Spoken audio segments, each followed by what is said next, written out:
ለመሰለክ አንተ እኔን ስትረዳኝ ነው አይደል? እሱ ደግሞ ያንን ነገር ካልፈለገው እኔን አግዘው አልችልም ወይም አልፈልግም።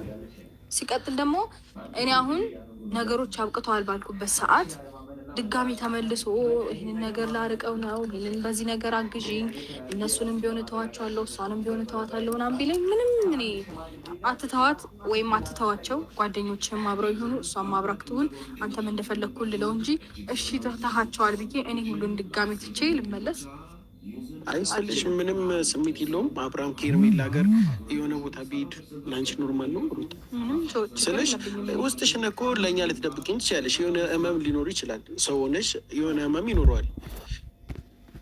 ነገ ደግሞ ሌላ ቦታ ሄደው የሆነ ነገር ከሚፈጠር የሆነ ነገሩን ከምንባል ምንም ይፈጠር ለምን አትልም? ይኸውልህ እኔ መመለስ ብፈልግ ኖሮ ሁሉ ነገር በእጄ በነበረበት ሰዓት ማድረግ እችል ነበር፣ ግን ፍላጎቱ ስለሌለኝ ነው።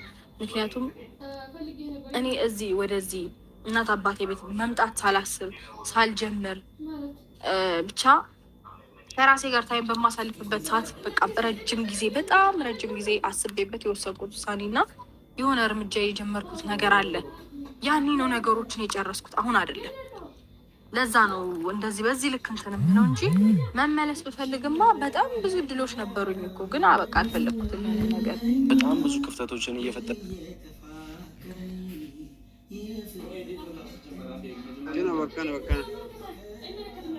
ጅብሪል ትለይ ቢወጥ እና ወለይኩም ሰላም ወራህመቱላሂ ወበረካቱ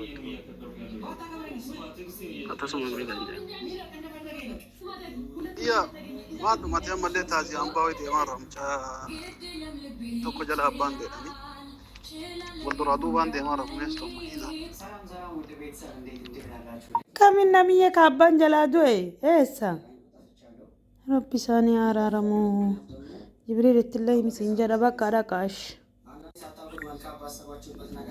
ወለይኩም ሰላም ወራህመቱላሂ ወበረካቱ ባልመጣ ምናምን ደስ ይለኝ ነበረ። ማለት ዛሬ ትልቅ ነገር ይዤ ነው የመጣሁት። በጣም ትልቅ ነገር ይዤ ነው የመጣሁት። ተሻለሽው አንቺ እንደሆነሽ በዚህ አጋጣሚ ሳልነግርሽ ማለፍ አልፈልግም። እንደዚህ ነገራት አይደለም የምሬ ነው። እሷ አልፈጠረችም። የፈጠራችሁት እናንተ ናችሁ።